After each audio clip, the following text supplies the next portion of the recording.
طيب، بسم الله الرحمن الرحيم. الحمد لله رب العالمين، والصلاة والسلام على أشرف الأنبياء والمرسلين نبينا محمد وعلى آله وصحبه أجمعين. My brothers and sisters in Islam, Assalamu alaikum wa rahmatullahi wa barakatuh. I welcome you all in this sixth session of commenting in the Hadith number 6 of the 14 Nawawi Hadith, and that's the Hadith of Nu'man ibn Bashir. This Hadith we looked into it based on the 5 statements that are there within the Hadith. The last of which was the statement where the Prophet said, "Ala wa inna fil jasadi mudghatan إذا صلحت صلح الجسد كله وإذا فسدت فسد الجسد كله." طيب، ألا وهي القلب. The Prophet ﷺ, verily, in the heart there is a piece of flesh. If it's righteous, then the rest of the body is righteous. If it's corrupted, then the rest of the body will also become corrupted. And we spoke about, at the end of that discussion, we spoke about al-qalb al-salim.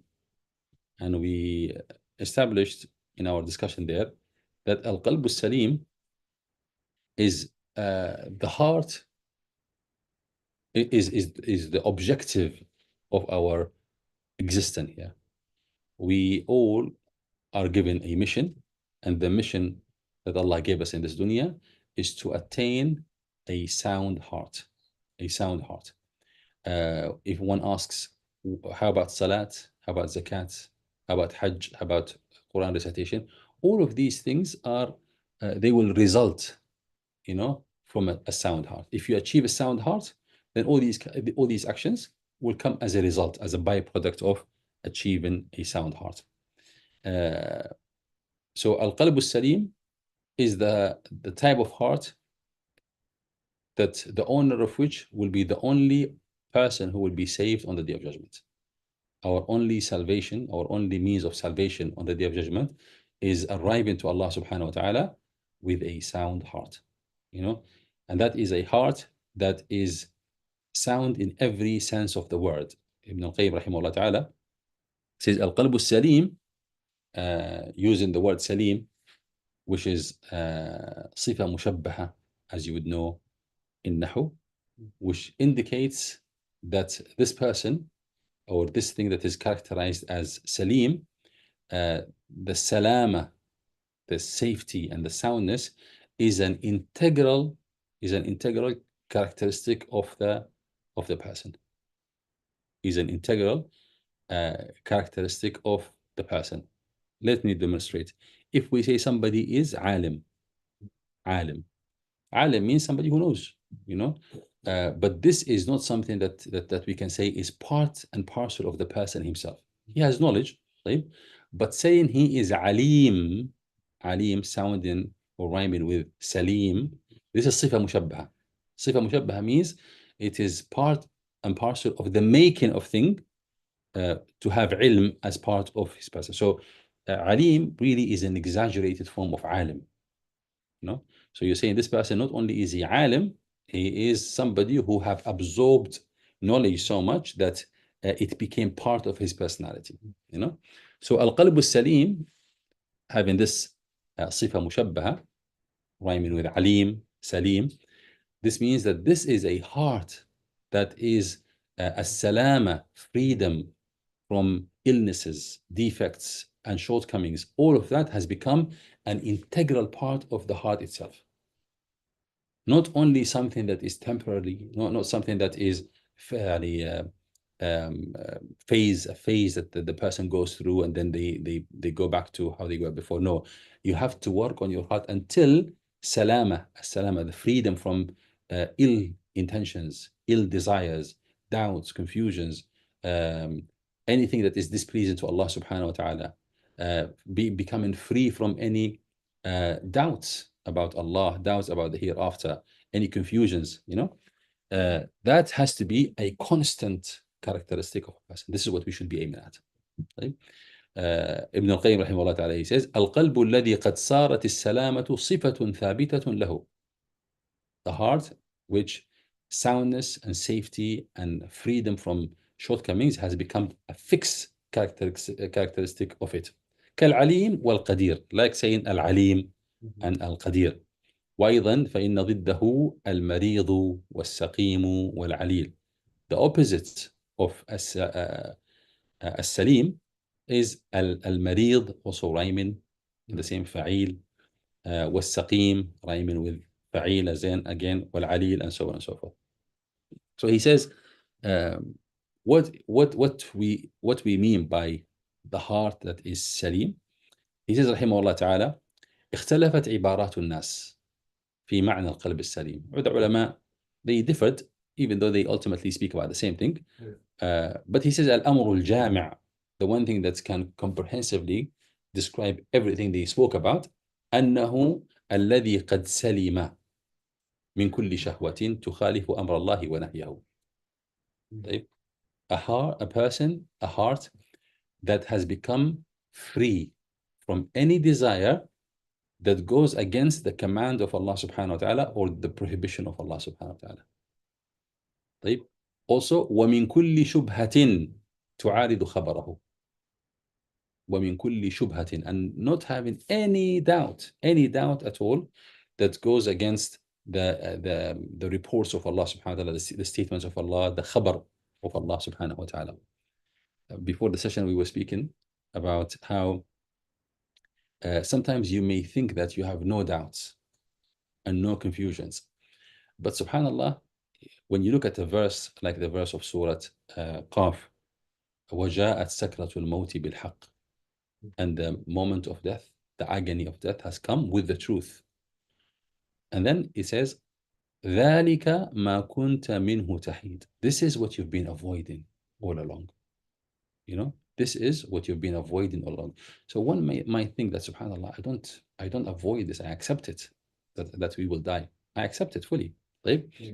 But then you ask yourself, subhanallah, if you fully accepted that you could die any minute, would your day, today's day, would it look like how your day passed today? 100% not. So you might not feel it, but this is doubt. If this yaqeen was there in your heart, your day would have looked different. Your day would look something different to this. So when you think that this ayah is irrelevant to you, you know, ذَلِكَ مَا كُنْتَ مِنْهُ تَحِيدٌ, this is what you've been avoiding all along. You think this is talking about the kuffar. It's relevant to every one of us. If your day would look different, if you were to know that you were going to die in the evening, then you still have doubts and confusions about the khabar of the Prophet sallallahu alaihi wasallam. Right? So Salim means a heart that is free from all these deficiencies. No desire that goes against the command of Allah and His Messenger, or goes against the prohibition of Allah and His Messenger. And وَمِن كُلِّ شُبْهَةٍ, and to be also free from every doubt that goes against what we were told by Allah and His Messenger. فَسَلِمَ مِنْ عُبُودِيَّةِ مَا سِوَاهُ, and as a result, you become free from serving other than Allah subhanahu wa ta'ala.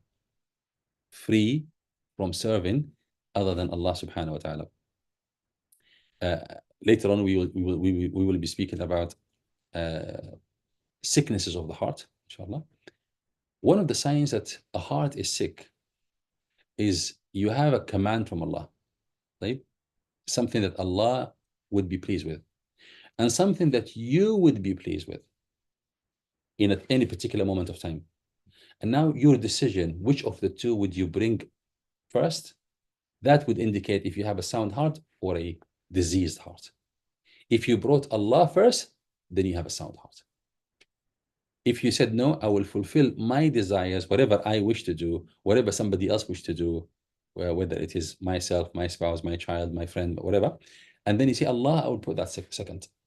Even though, they say salat, for example, salat, you don't delay the salat so much so that the prayer time has finished. No, you only change the order of things. You fulfilled the wishes of somebody else, and then you postpone the wishes of Allah subhanahu wa ta'ala. Ibn al-Qayyim says, this is an indication that this heart is diseased. There's a sickness in this heart. Still have not yet recognized who Allah is. So there's further work that needs to be done in regards to this person. Here, Ibn al-Qayyim says, القلب السليم سلم من عبودية ما سواه. Person, a heart that has become free from the worship of anything beside Allah subhanahu wa ta'ala. And عبودية, I gave you the example of just choosing, choosing which one to bring forth and which one to bring back. That will determine who you are worshipping. وسلم من تحكيم غير رسوله, and also become free from taking the judgment of other than Rasulullah sallallahu alayhi wasallam. When you worship the Prophet, when you worship Allah subhanahu wa ta'ala, you worship Allah based on the guidance of Rasulullah sallallahu alayhi wasallam. And when you act, when you live by the guidance of Rasulullah sallallahu alayhi wasallam. فسلم من محبة غير الله معه. So this person, this heart, becomes salim, sound and free from محبة غير الله معه, to love other than Allah at the same time as loving Allah subhanahu wa ta'ala.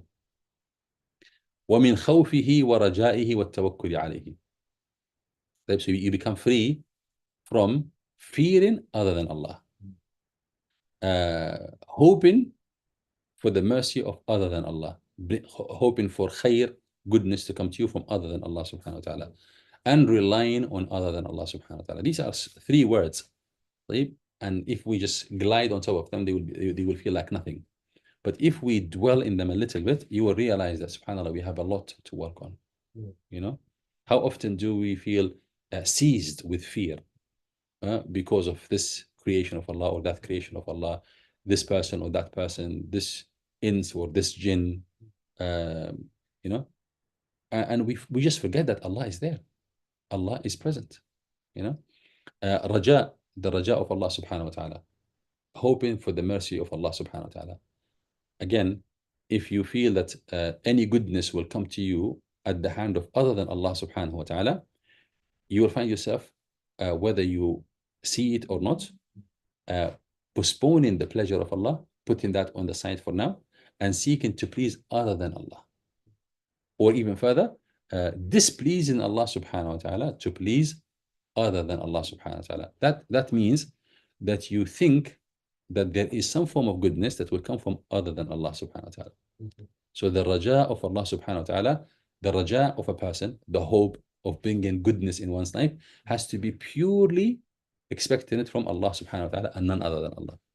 وَالتَّوَكُّلِ عَلَيْهِ, and reliance in Allah subhanahu wa ta'ala, meaning you never despair. As long as Allah subhanahu wa ta'ala is the one managing your affairs, Allah subhanahu wa ta'ala is your Rabb, you never despair. And again, when we look at this one, how often do we fall into despair? Giving up on things simply because certain means became unavailable to us. Right? وَالْإِنَابَةُ إِلَيْهِ, always returning to Allah subhanahu wa ta'ala with love. Al-inaba is to return to Allah subhanahu wa ta'ala with love. And that's where it's different from a tawbah. Tawbah is returning to Allah without specifically specifying. You return to Allah subhanahu wa ta'ala with your heart could be attached to the sin you are doing. But al-inaba is to come back to Allah subhanahu wa ta'ala with your heart fully turned towards Allah subhanahu wa ta'ala, not looking elsewhere. وَالذُّلِّ لَهُ, to have humility and humbleness with Allah subhanahu wa ta'ala. وَإِثَارُ مَرْضَاتِهِ فِي كُلِّ حَالٍ, always bringing Allah first. وَالتَّبَاعُدِ مِنْ سَخَطِهِ بِكُلِّ طَرِيقٍ, and to actively work on escaping anything that distances you from Allah subhanahu wa ta'ala. See the word actively, al-hanifiyya, to become hanif, meaning turning away from anything that might take you away from Allah subhanahu wa ta'ala. This will be your worst nightmare if anything lures you away from the path of Allah subhanahu wa ta'ala. He says, rahimahullah ta'ala, وَهَذَا هُوَ حَقِيقَةُ الْعُبُودِيَّةِ الَّتِي لَا تَصْلُحُ إِلَّا لِلَّهِ. This is the essence, this is the reality of ubudiyya, servitude, that is only befitting to Allah subhanahu wa ta'ala. So on the basis of this, now we will also want to look into the sickness of the heart. Right? The sickness of the heart. We spoke about this is how a sound heart looks like. And for us to be able to see whether we have sick hearts or not, whether we have something to work on or not, we need to know what does a sick heart, a diseased heart, a مريض heart, القلب المريض, what does it look like? Okay? So in a section, Imam al-Qayyim rahimahullah ta'ala, in a book that, inshallah, I ask Allah subhanahu wa ta'ala to facilitate for us to study this book, inshallah, at some point. It's called Masaidu Ighathatul Lahfan, rescue of the desperate one. The rescue of the desperate one from the traps of shaitan. Ighathatul Lahfan min Masaid al-Shaitan. So he had a chapter there about what are the signs of sickness. How would you know that you have a sick heart? And you read this section, subhanallah, you will be overwhelmed, realizing how much sickness there is in our hearts without us realizing. We are so complacent, so content, thinking that alhamdulillah, we are fine. But when you go by these standards, subhanallah. So he says, rahimahullah ta'ala, beginning this topic, he says, every organ, every part of the body was created for a purpose, for a special purpose. Every part of our body was created for a special purpose. So as the soundness and the completeness of that part is in doing what it was supposed to do. He says, كماله في حصول ذلك الفعل منه. So the perfection and the completeness of that part of the body is in being able to do what it was created for, and the sickness of it, or the incompletion of it, طيب ومرضه أن يتعذر عليه الفعل, to be unable to fulfill that job, that mission. الذي خلق له, until you get to a state where لا يصدر منه, so the فعل that is expected from that body part is no longer produced by that part. Or أو يصدر مع نوع من الاضطراب, or the action is produced with a little bit of disturbance, a little bit of turbulence, inconsistency, sometimes able, sometimes unable. And whenever it does the job, it does it to a mediocre performance rather than doing the job as it was supposed to do. So that's, generally speaking, he says, the body part, whatever it may be, is in a state of completion and completeness and perfection when it is able to perform the job it was created for. And it is in a state of sickness when it's unable to perform its job, or performing it to a level that is mediocre or weak or inconsistent, sometimes able, sometimes unable. He says, فَمَرَضُ الْيَدِ, what is the sickness of a hand? أَنْ يَتَعَذَّرَ عَلَيْهَا الْبَطْشُ, for the hand to be unable to move, unable to hold, unable to grab something, unable to hold something, to extend it, to do something with it. Then that hand will become classified as in a state of marad, in a state of sickness. Right? وَمَرَضُ الْعَيْنِ, he says, what is the sickness of the eye? أَنْ يَتَعَذَّرَ عَلَيْهَا النَّظَرِ, so that for the eyes to be unable to see. اللسان, the tongue, its sickness is to be unable to utter things. والبدن, the entire body. What's the sickness of the body? Is to be unable to move. He says, likewise, مرض القلب. When you understand the job it was supposed to do, then you will understand what is the sickness of the heart. So مرض القلب أن يتعذر عليه ما خلق له.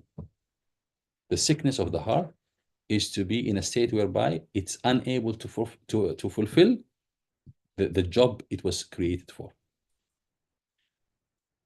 من المعرفة بالله, knowing Allah subhanahu wa ta'ala.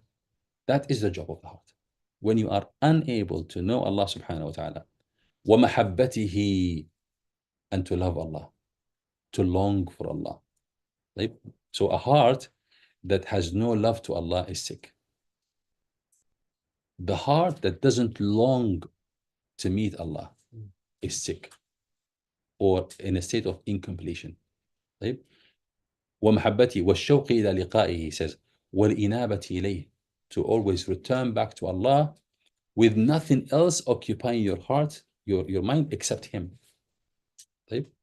وإيثار ذلك على كل شهوة, for Allah, for being with Allah, to be more preferred or more favored for the heart than any other desire.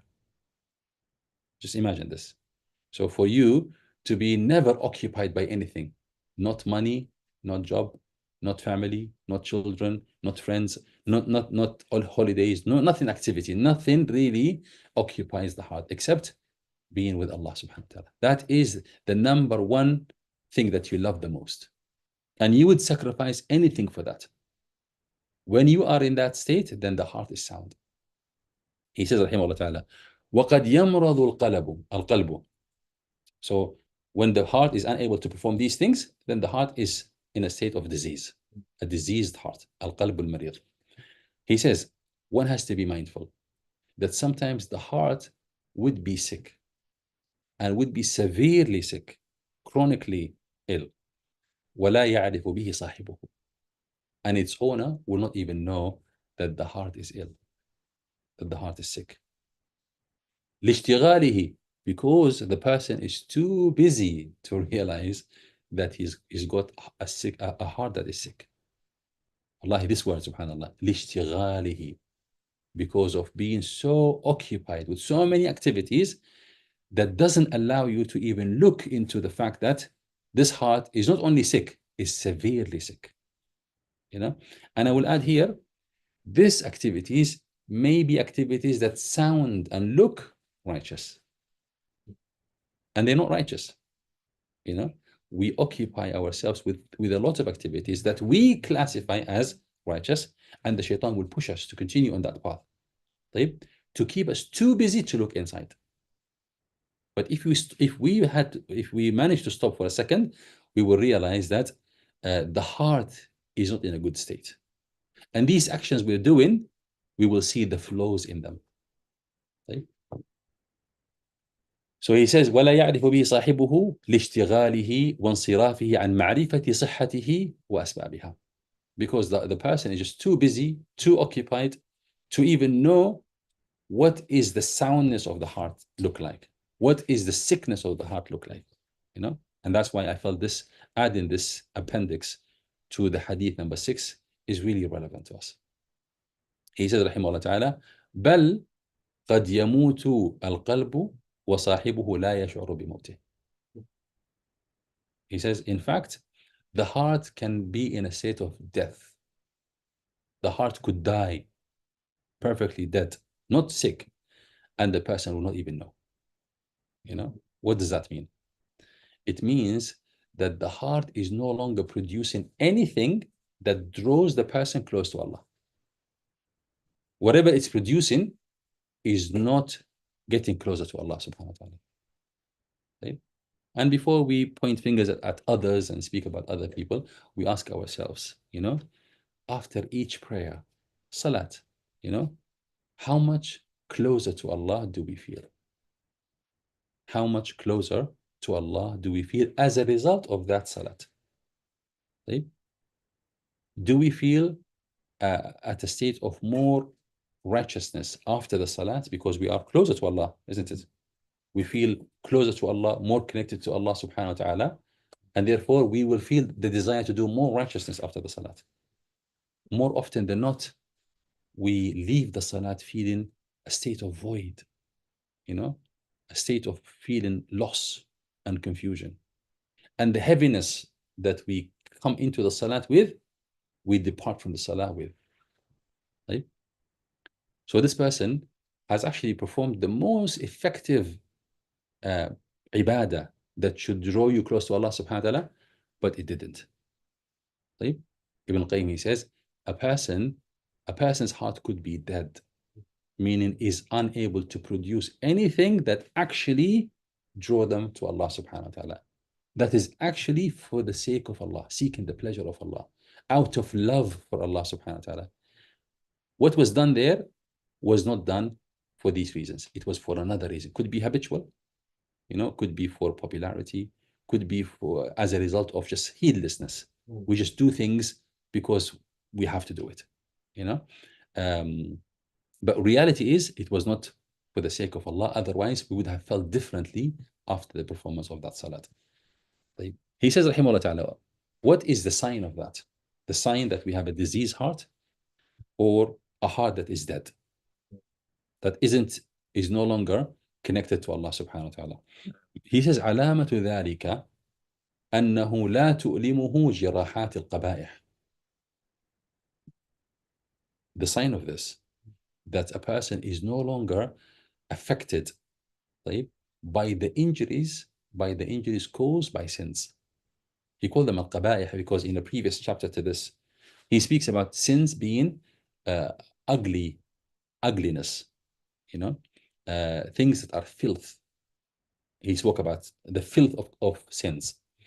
So he says, jirahatul qabaih, the wounds and the cuts caused in the heart as a result of sins is no longer felt by the person.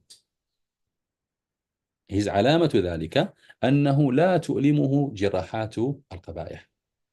The cuts and the wounds caused by sins to the heart, this person no longer feels them. Just like how you would cause a cut in the corpse of a dead person, and the dead person will not feel it. Just like that, the person would do something. Let's speak about obvious things that we all fall into. You walk in the street and you see a woman that is not dressed properly, not dressed modestly, revealing her beauty, and you'll find the person looking in the direction of that woman, and then after having had his fill looking, they move on and they don't feel anything. It doesn't feel like something wrong just happened. They just go on by their day. So he says this is a sign that this heart is dead. Wallahi, this is scary when it applies to all of us, haram things that we do, and we just pass by them thinking like nothing happened at all. He says, لا تؤلمه جراحات القبائح ولا يوجعه جهله بالحق. سبحان الله. وعقائده الباطلة. He says, you'll find this person is not saddened, is not in pain for not knowing the truth in certain scenarios and certain situations. They are happy to be in a state of ignorance. They are in a state of ignorance, but the state of ignorance doesn't pain them. They don't feel pain for not knowing. They are happy to continue living their lives in a state of ignorance, and they don't have urgency that this situation has to change. So he says, the second sign here, he says, it is he will not be harmed, he will not feel the pain resulting from being in a state of ignorance. Okay? Whereas a person whose heart is in a healthy, sound condition, they will feel so much pain for missing out on anything that could please Allah subhanahu wa ta'ala. That's a sign of their soundness, the soundness and the healthiness of the heart. He says, رحمه الله تعالى, فإن القلب إذا كان فيه حياة يألم بورود القبيح عليه. If the heart is sound, when it will feel pain, when cuts resulting from sins arrive at it, fall in it. Yeah. ويألم بجهله بالحق بحسب حياته. Depending on the lifelessness of the heart will feel pain from the state of ignorance, from not knowing. Not knowing is a painful thing, but to which heart? To a heart that is alive, the heart that is sound. And the more life this heart has, the more pain they will feel, as a result of not knowing the truth in a particular scenario. And the truth here is basically knowing what is pleasing to Allah subhanahu wa ta'ala. Moving on, Ibn al-Qayyim says, وَقَدْ يَشْعُرُ بِمَرَضِهِ. So we spoke about here a situation where a person may not feel the sickness. Right? Another scenario is a person may feel the sickness. They can see that this heart is diseased. Right? And they know that this heart is diseased. ولكن, he says, however, despite of his knowledge of the sickness of their heart, يشتد عليه تحمل مرارة الدواء والصبر عليها. He will find the bitterness of the medicine too harsh that he has no patience for it.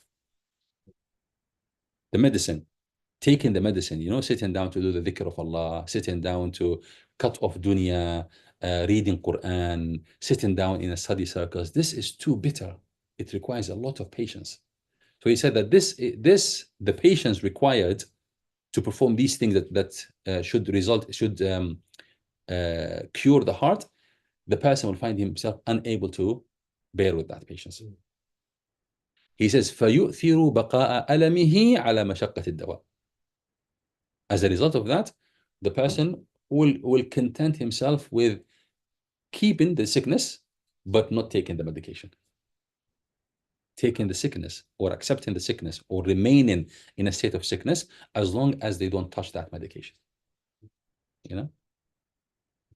Today, subhanAllah, I was speaking to a brother, and I told him, subhanAllah, he brought his brother to me to speak to about certain problems that this person has in his life, part of which is not praying. And I spoke to him, he said, well, I love Allah, he says. I love Allah, and I know I should be praying, and I know all goodness comes from Allah subhanahu wa ta'ala, and no one can harm me but Allah subhanahu wa ta'ala. I said to him, then why don't you pray? Right? He says, I don't know. Right? And I told him, look, subhanAllah, when a person, just like how we physically can become so ill that we lose appetite for food. You know, when you become so ill, you can't eat. And then your family, they have to force feed you, you know?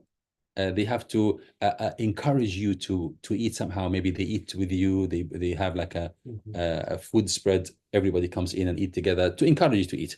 But if you were to leave this person by themselves, they will not eat. If anything, they will go and consume whatever caused their sickness more. Is this relevant? Yeah. So here, a person would have consumed so much of the sickness that they have lost their appetite for anything righteous. So taking food becomes painful. And in that condition, they would rather continue to do what caused the sickness than taking the medication. And wallahi, I've seen it in real life scenarios in hospitals. You find people walking out of cardiac, heart conditions, you know, and they go out and smoke. And they are dragging the drips with them. And they smoke. You know, and you just, subhanAllah, thinking, and they don't have appetite to go to the canteen and eat some food. And Allah subhanahu wa ta'ala, wallahi, I think Allah subhanahu wa ta'ala gave us these bodies because the state of the soul can be further understood by looking at the body, you know? So he says there are people who are sick and they know they are sick, but they have no patience to take in the medication required for their recovery. So what they do, they cope and they remain in a state of sickness, and whatever harm that comes with that sickness, they put up with it. He says, فَإِنَّ دَوَاءَهُ فِي مُخَالَفَةِ الْهَوَى. The cure for that sickness is to go against the whims and desires. You know, to recognize the truth is on this direction, and to recognize that your whims and desires in that direction, and to shut your whims and desires and follow the truth. Right? That is the cure. He says, rahimahullah ta'ala, Ibn al-Qayyim, he says, ذَلِكَ أَصْعَبُ شَيْءٍ عَلَى النَّفْسِ. This is the hardest thing for the nafs to do. To follow the truth and to abandon its whims and desires. When he says, وَلَيْسَ لَهَا أَنْفَعُ مِنْهُ. And nothing more beneficial for it than following the truth and abandoning its whims and desires. So difficult, but it's the most beneficial thing. So he said, this is one state where a person has sickness in their heart, but what do they lack? Sabr. They lack patience. Being able to endure and persevere. I know this is good for me and I'm going to take it. Right? Obviously, not everybody can say that, and that's when good company, can help you overcome this difficulty. He says, وَتَارَةً, there will be some other circumstances or other situations, يُوَطِّنُ نَفْسَهُ عَلَى الصَّبْرِ ثُمَّ يَنْفَسِخُ عَزْمُهُ. You find the person sometimes, they bring themselves to be patient, to take the medication. You know, read the Quran, begin praying, attend study circles, right? But soon after that, their drive dies down. They don't persist, they don't continue. ثُمَّ يَنْفَسِخُ عَزْمُهُ وَلَا يَسْتَمِرُّ مَعَهُ. And they will not continue. My brothers, why do you think this happens now? This person had the strength of patience, but they couldn't see it through. You know, they say, my cure is in Quran. My cure is in seeking Islamic knowledge. My cure is in fasting some days, Mondays and Thursdays. My cure is seeking Islamic knowledge. What could be the problem here? Hmm?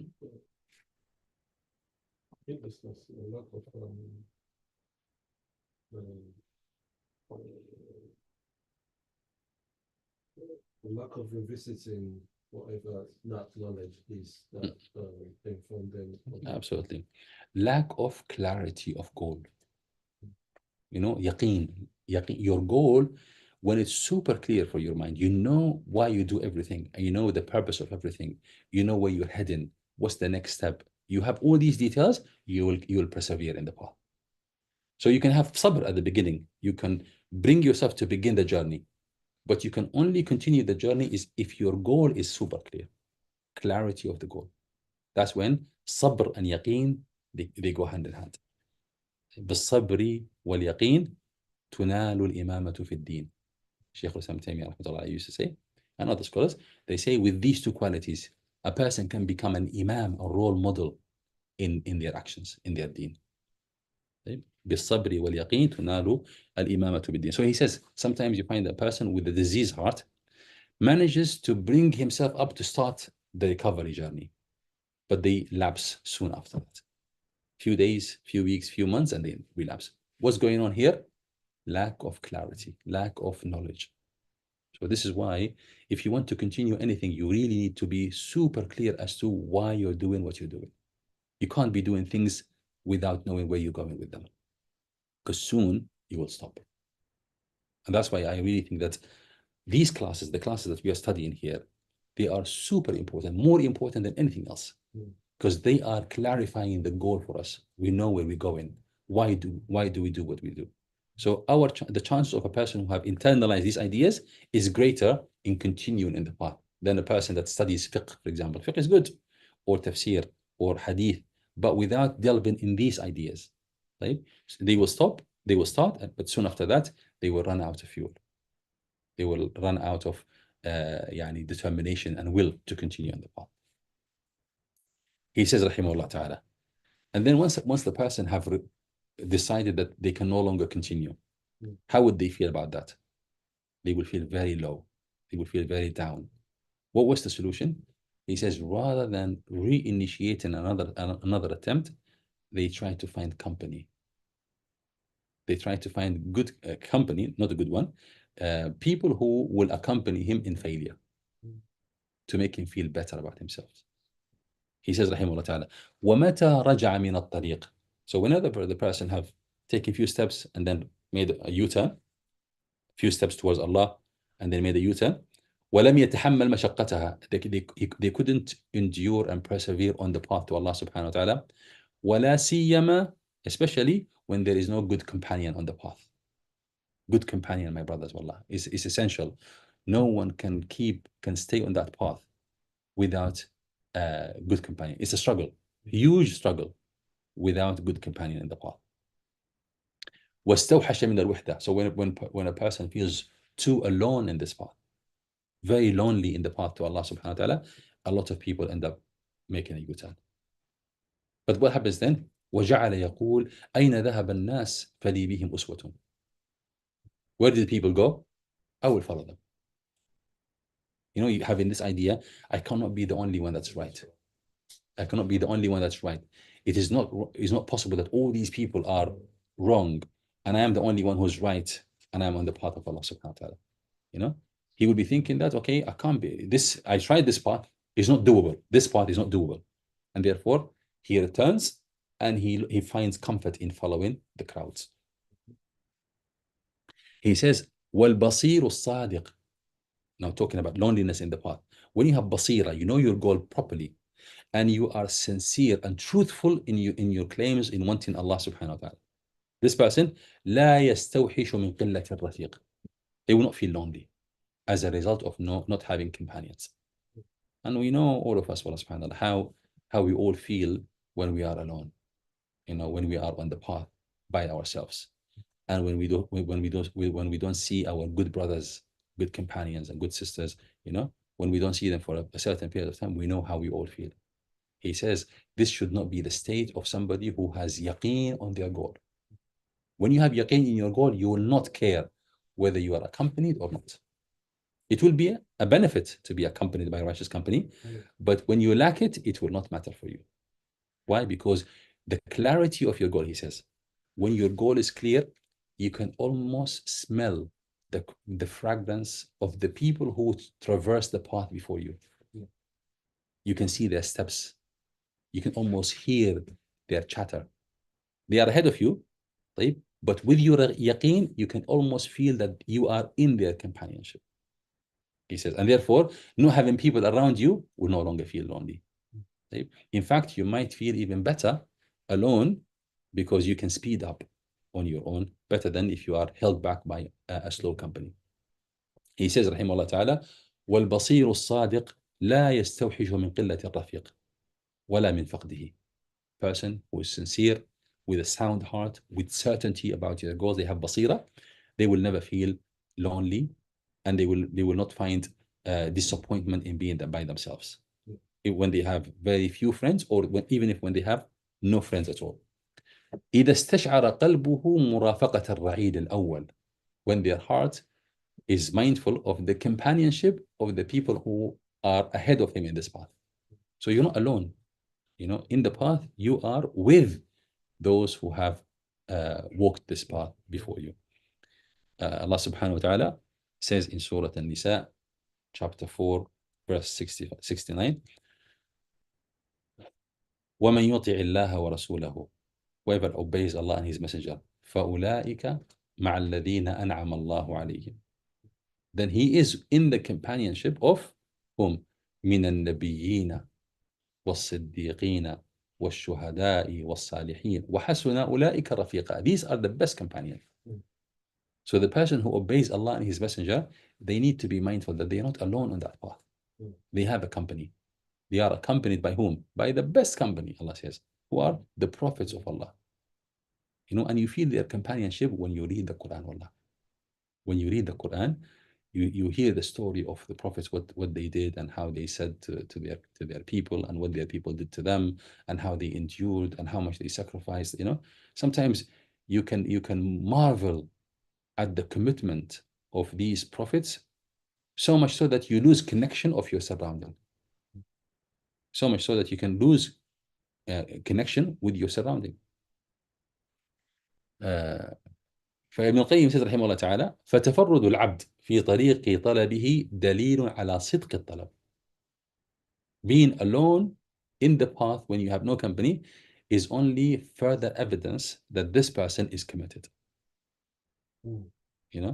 And because of that, the person who find themselves alone, rather than becoming sad as a result of their loneliness, they become rejoiced, because this is a further something further that they are offering to show their love and their commitment to Allah subhanahu wa ta'ala, enduring a lonely path. والمقصود أن من علامات أمراض القلوب. The point here, he says, أن من علامات أمراض القلوب عدولها عن الأغذية النافعة الموافقة لها إلى الأغذية الضارة. One of the signs of the sickness of the heart, to lose appetite for good food, good nourishing spiritual food, and they move into non-beneficial food or harmful food. Right? And before I go further, here, just imagine, subhanAllah, how much time when you have Quran installed on your phone, and rather than open your Quran app, you go to social media and you keep browsing aimlessly. You're not seeing anything, you're not aiming at anything, but for some reason you find pleasure in this scrolling like that. Rather than opening the Quran app, one would find more comfort scrolling social media. Aimlessly scrolling. Wallahi, this is a sign of sickness of the heart. He says, من علامات القلوب, for the heart to turn away from something that is nourishing for the heart. They get tired of it, and they would rather do something that is harmful for the heart. وعدولها أيضا, he says, and also to turn away from the beneficial medicine, دوائها النافع, إلى دائها الضار, to turn away from the beneficial medication into the disease itself. Whatever caused the disease in the first place, they turn into it. طيب, He says فهنا أربعة أمور. So we have four things here. Beneficial, nourishing food, and harmful food, and we have beneficial medicine, and the cause of the sickness itself. Four matters. طيب. He says فالقلب الصحيح, if you know that you have a sound heart, يؤثر النافع الشافي على الضار المؤذي. If you know that your heart is sound, is صحيح, سليم, you will always choose the nourishing food over the sickening food. والقلب المريض بضد ذلك. And the sick heart will always go for the opposite. These are signs and clues for us to benefit for. طيب, علامات صحة القلب. Now he's going to give us 6 signs that you can list them to check whether you are how far you are from being in a state of al-qalb al-salim. Number 1, he says, for one to feel that they are in a journey. They are journeying to Allah subhanahu wa ta'ala. They are journeying back to al-akhirah. And in dunya, they are only on a journey. They are not dwellers. They're not staying here. He says, rahimahullah ta'ala, أن يرتحل عن الدنيا حتى ينزل بالآخرة. To spiritually feel as if they are already there. You know, you feel as if you are now in the qabr, as if you are now rising from the grave, as if you are now seeing the horrors, the terrifying events of the Day of Judgment, as if you are seeing on the land of resurrection people grouped up into categories, and accounting begins, and you see the angels herding people into groups, you know, and for the mizan to come down. A person can be spiritually there, physically here, but spiritually there. So this is a sign of a heart that is sound. You don't live here spiritually, you are there. He says أن يرتحل عن الدنيا حتى ينزل بالآخرة. To depart from this dunya, depart, and to land in the akhirah. ويحل فيها, and to reside therein. طيب. حتى يبقى كأنه من أهلها وأبنائها. So much so, it feels to the person as if they are already there. You are part of the dwellers of that land. جاء إلى هذه الدار غريبا. The feeling they will have for them is that they are strangers in this land. They don't belong here. They don't have a feeling of belonging to this dunya. You know, يأخذ منها حاجته, takes from this dunya what they need. حاجته ويعود إلى وطنه. You will go back to your land, to where you belong. Right? If this is your mindset that you have, you're always conscious that I am taken from this dunya only as much as I need to return back to my akhirah. Then you have a sound heart. One sign of a sound heart. كما قال النبي صلى الله عليه وسلم لعبد الله بن عمر. عبد الله بن عمر رضي الله عنه was once advised by the Prophet ﷺ this beautiful advice. He says to him, كن في الدنيا كأنك غريب. Be in this dunya like a stranger. أو عابر سبيل, or a passerby, somebody who is on a journey passing by a town. وعد نفسك من أهل القبور. Count yourself as if you are already in the grave, of the people of the grave. No? So imagine yourself that you are already in the grave.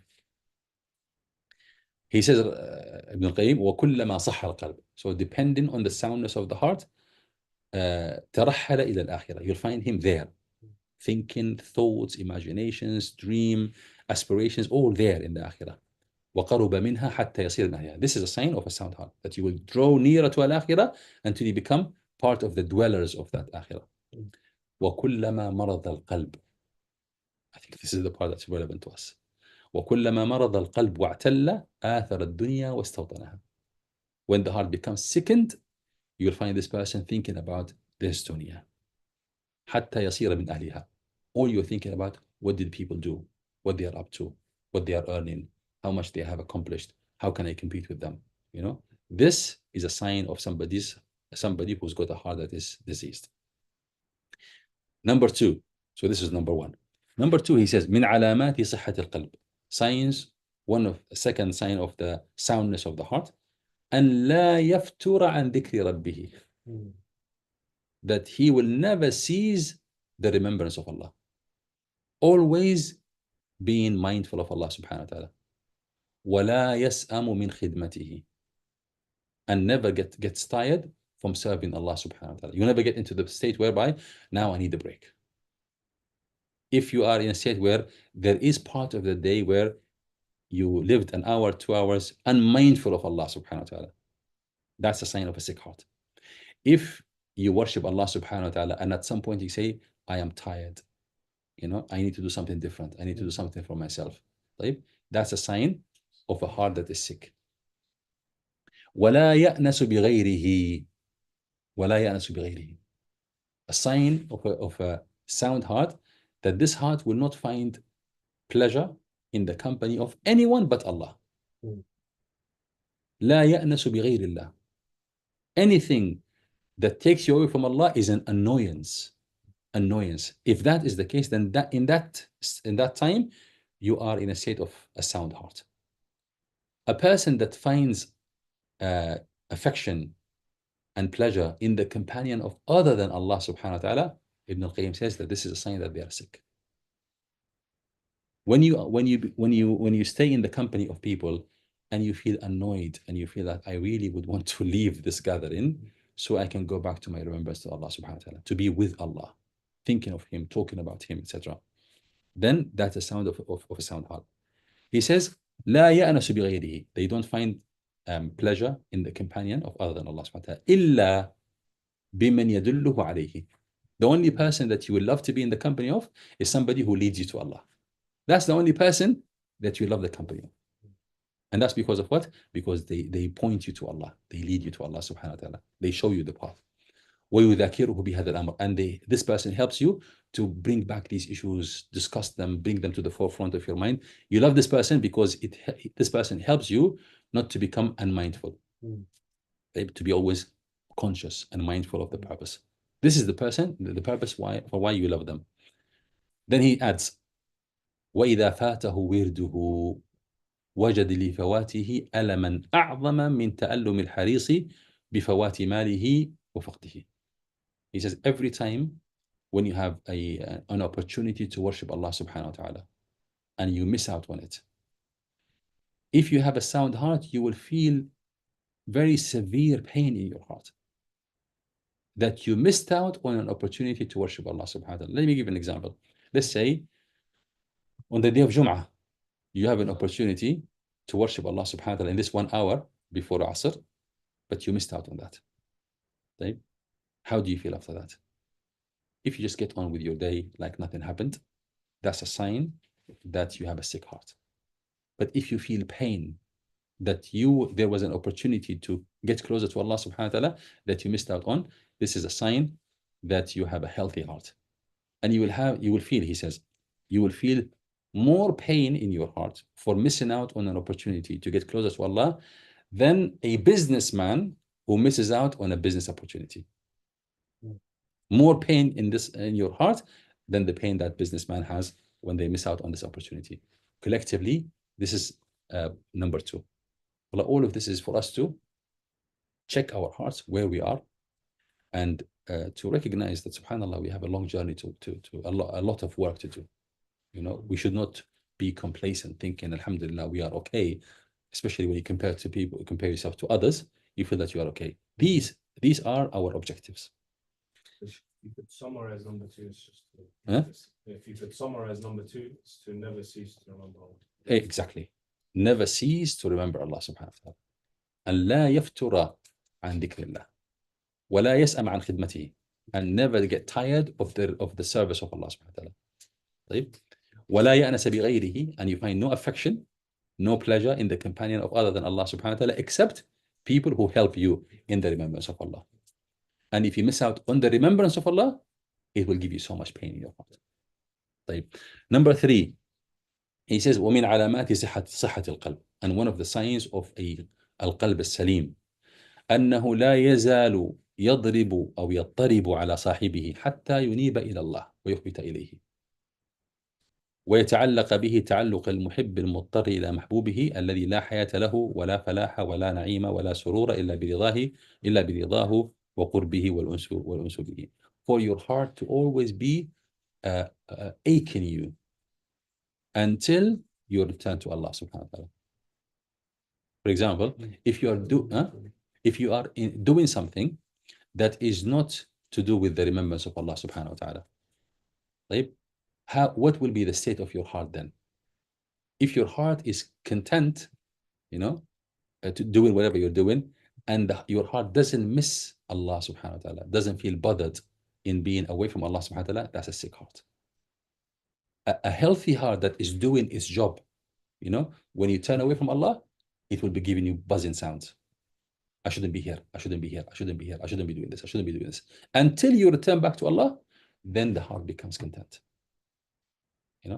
That's if you truly know Allah subhanahu wa ta'ala is the one that you love the most. Allah subhanahu wa ta'ala is the only one who can bring you goodness. Allah subhanahu wa ta'ala is the only one who can harm you, and also when you know the dangers that you are surrounded with, and that your being with Allah subhanahu wa ta'ala is your only salvation. When you have this in your mind, you will feel panic the minute you no longer see Allah subhanahu wa ta'ala. The minute your heart no longer see Allah. Just imagine, the scene that we had the other day with the children in the park. Little children, they play in the park, and as long as every now and then they can peek and they can see the parent is sitting there, and if the parent was to disappear, the child will stop playing, because he knows that this parent is the source of my safety, the source of my sustenance, my protection, everything is there. If the heart also believes that Allah subhanahu wa ta'ala is the source of my safety and my protection, the minute the heart can no longer see Allah, you should be in the same state of panic like that child when it no longer can see its child. Huh? His parents. Say again? His parents. Yeah. When the child can no longer see the parent, they stop playing. They stop enjoying themselves. They stop eating. They want to see the parent first. And then as long as they can keep an eye on the parent, they can continue doing whatever they're doing.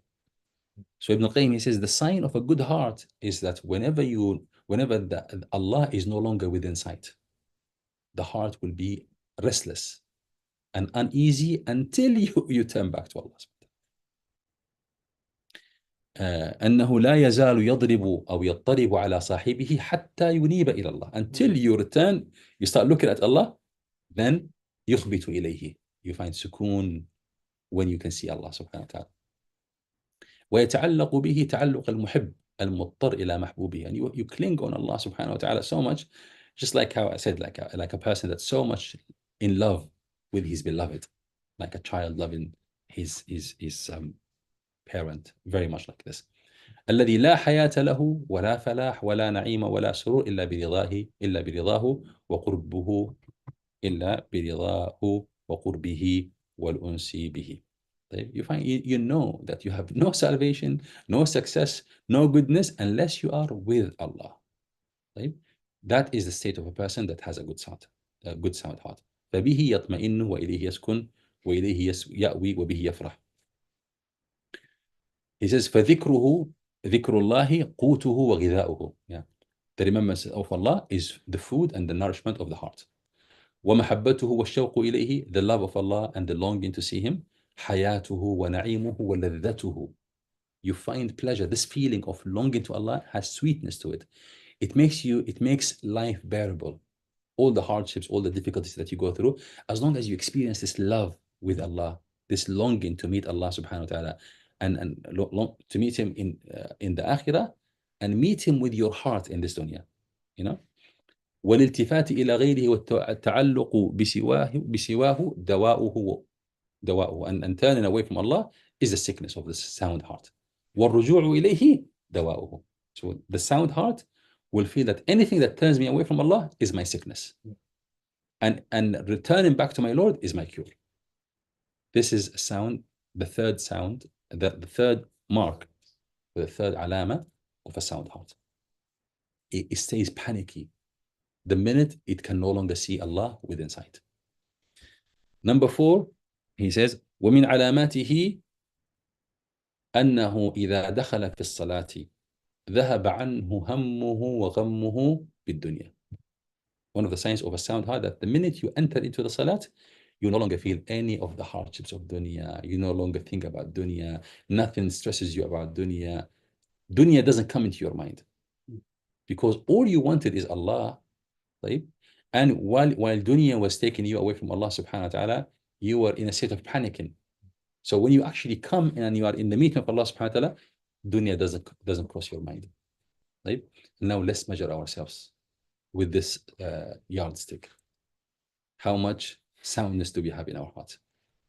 The reality of our life, subhanAllah. The minute we say Allahu Akbar, every thought comes to our mind. Obviously, shaitan is going to whisper, but the fact that our heart is listening to these thoughts and find them appealing, that shows us that this heart is not a sound heart. Because if we had a sound heart, the shaitan would whisper, and we see his whisperation as a background noise that doesn't bother us. Right? He says, the fourth is number 4, sir? The fourth, the fourth of the signs of a sound heart is that the minute you enter the salat, you should disconnect from dunya. You no longer worry about it. You should no longer feel stressed about it at all. And you would feel so sad leaving the salat.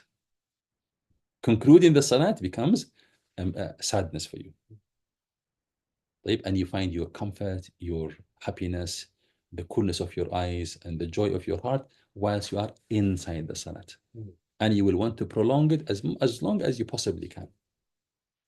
So this is a sign of a sound heart. Number 5 of the signs of the heart, أن يكون أشح بوقته أن يذهب ضائعا من أشد الناس شحا بماله.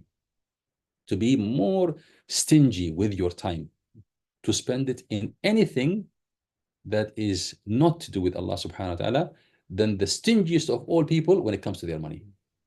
You become stingier than the stingiest of all people when it comes to their money. You know how we have attachment to money. So imagine somebody who's stingy, they will be stingy with everything, sir? And they will be the most stingy with their money.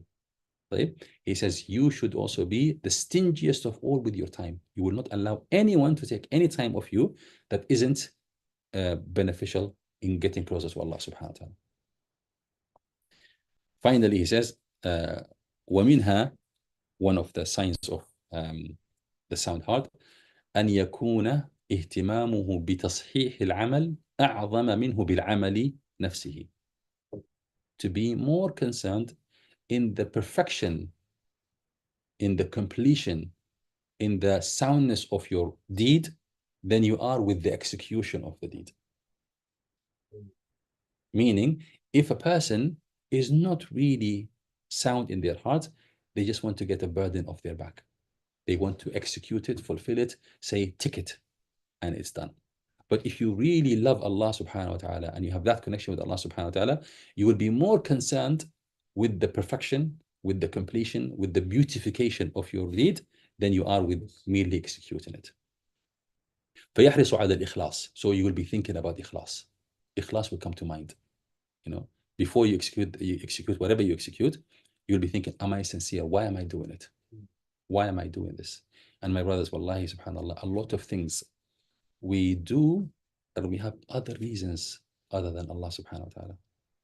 And our nafs are lying to us in convincing us that she is not getting anything out of this. It's for Allah subhanahu wa ta'ala. But the truth of the matter, it is not for the sake of Allah subhanahu wa ta'ala. And that's why we don't get that closeness when we do it. When we do it, we don't feel close to Allah subhanahu wa ta'ala. Right? Why? Because we haven't stopped at the beginning of it asking ourselves, is this really for the sake of Allah? You know, if it's really for the sake of Allah, the execution would be different. You know, if it's really for the sake of Allah, the aid we will receive from Allah will be another level. The hardships in doing that righteous deed will be a lot less. But when we do something, even especially that which we claim to be for the sake of Allah subhanahu wa ta'ala, and it's not, we'll find that subhanAllah, we will be wondering what's wrong with us.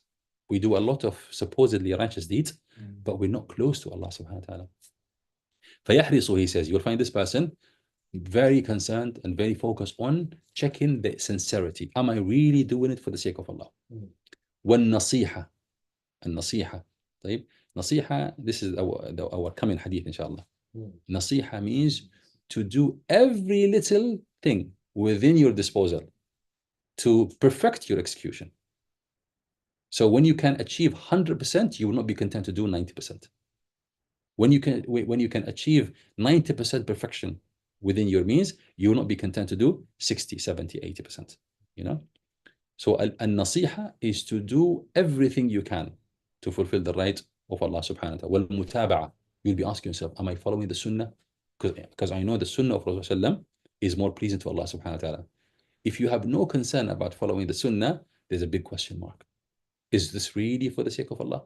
If it was, Allah told you that the most pleasing ways to Allah is following the Prophet sallallahu. So how could this be a sound heart who has no interest in following the sunnah of Rasulullah sallallahu alayhi wasallam?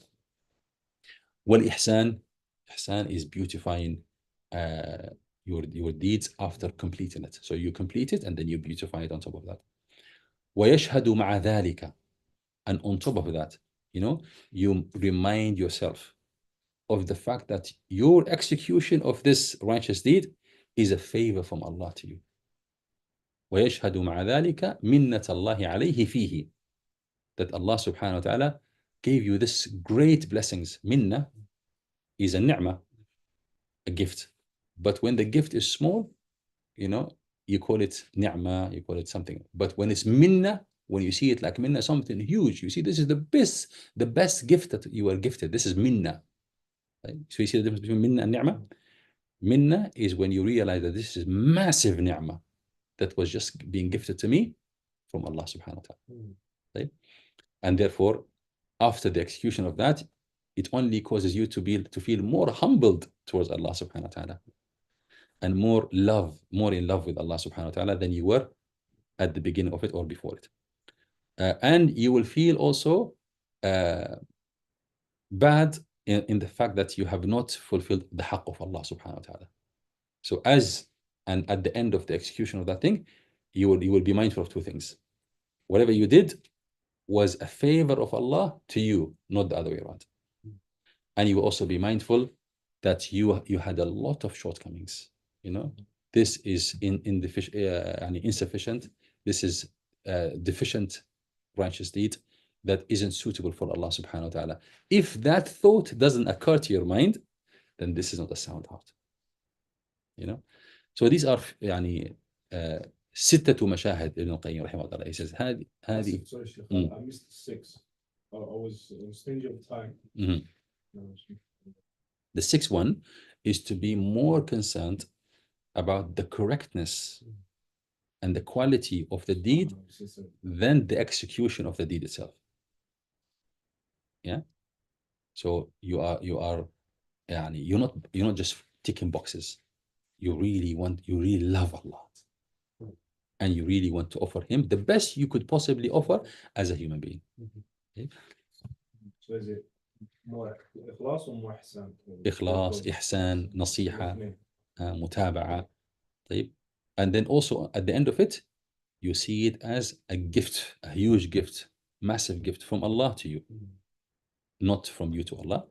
And also you become mindful of the fact that there is a lot of deficiencies in that makes it unsuitable for Allah, but this is the best you could offer as a human being. So he says رحمه الله تعالى فهذه 6 مشاهد لا يشهدها إلا القلب الحي السليم. These are 6 things. The only heart that can be mindful of them is a sound heart. And whoever misses out on them, then they have something to work on. And by Allah subhanahu wa ta'ala, looking at every one of these 6 things, we should be feeling overwhelmed as to really how far we are from fulfilling the purpose of our creation. He says rahimahullah ta'ala in conclusion, وبالجملة, in summary, القلب الصحيح هو الذي همه كله في الله, is a heart that has only one concern, is Allah subhanahu wa ta'ala. وحبه كله لله, his love, when he has love and affection and connection to anything, he connects only to Allah and only to something that Allah loves. So anything that has nothing to do with Allah, they will find no pleasure towards it, no connection with it. وَقَصْدُهُ لَهُ, and everything they do, they aim at Allah. They are heading towards Allah through it. وَبَدَنُهُ لَهُ, so his intention is for Allah, and his physical body is for Allah. طيب. وأعماله له, his actions is for Allah. ونومه له, when he sleeps for Allah. ويقظته, when he wakes also for Allah. وحديثه, والحديث عنه أشهى إليه من كل حديث. He says the speech of Allah and speaking about Allah is more pleasing to their hearts than anything else. So much so that if they feel that they are in a situation where they have to speak, to listen to the speech of somebody else other than Allah, or talk about other than Allah, they feel out of place. They realize, I don't belong here. Something has to change here or I'm leaving. You know? وأفكاره, he said, and his thoughts. وأفكاره تحوم على مراضيه ومحبه. All his thoughts are going around what would be pleasing to Allah. Would he please by this? Would he be pleased by that? Would this be more pleasing to him than the other? طيب. والخلوة, he says, والخلوة به آثر عنده من الخلطة. Being in seclusion, alone with Allah. Because seclusion, you might be physically alone, but you will be with Allah. That seclusion with Allah subhanahu wa ta'ala is more beloved to your heart than being with people. الخلوة به بالله آثر عنده من الخلطة إلا حيث تكون الخلطة أحب إليه وأرضى له. Except in these instances where Allah would be more pleased with you intermingling with people. In which case you will intermingle with people only because Allah wants you to be there, not because you would rather be with them. Wallahi, look at this. You know, قرة عينه به وطمأنينته وسكونه إليه. The coolness of one's eyes, you know, is with Allah. وطمأنينته وسكونه إليه. And you only feel settled, you feel serene, you feel collected, calm when you are with Allah subhanahu wa ta'ala. فهو كلما وجد من نفسه التفاتا إلى غيره تلا عليها. Every time you find this person, whenever they find the nafs turning into any other direction other than Allah subhanahu wa ta'ala, they will recite this verse to it. يا أيتها النفس المطمئنة ارجعي إلى ربك راضية مرضية. O tranquil, content soul, come back to your Lord.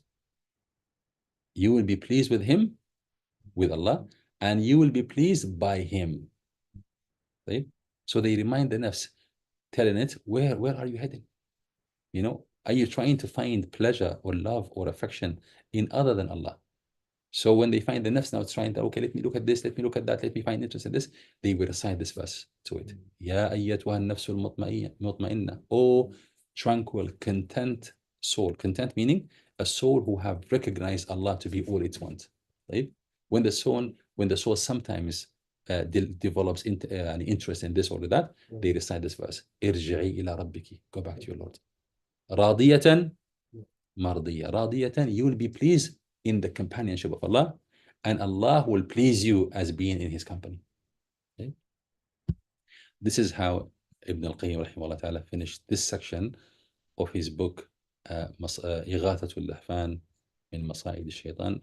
And inshallah this will suffice, but inshallah I ask Allah subhanahu wa ta'ala to aid us to begin studying this book, because I think it's a book that we have to study thoroughly, inshallah. I will leave the platform for anyone who have questions, or we can wrap up here, inshallah. I was just going to say, subhanAllah, like you grow up, you come to understand by observation and maybe in school what the functions of your limbs are. Mm. But people can wait until they're 30 years old before they understand the function of your heart. How sad. There's still people that don't understand the function of your heart. This is exactly, we were talking about this, Masud. You know, a lot of Muslims in today's world, if you tell them what is the purpose of your creation, they will either have no answer or they will give you a vague answer that doesn't help them direct themselves in any track, you know. And even us, Allah saved us from the situation, you know. Until recently we were lost. We never knew where we had in, you know. It's Allah's blessings. May Allah subhanahu wa ta'ala keep us in this path and keep increasing us in beneficial knowledge. You want to say something? طيب, my brothers, we stop here بإذن الله تعالى. جزاكم الله خيرا for your patience and for your consistency in attending. May Allah bless you and reward you. And we'll continue next week بإذن الله تعالى. Next week we'll begin hadith number 7 of the series بإذن تعالى. سبحانك اللهم وبحمدك نشهد أن لا إله إلا أنت نستغفرك ونتوب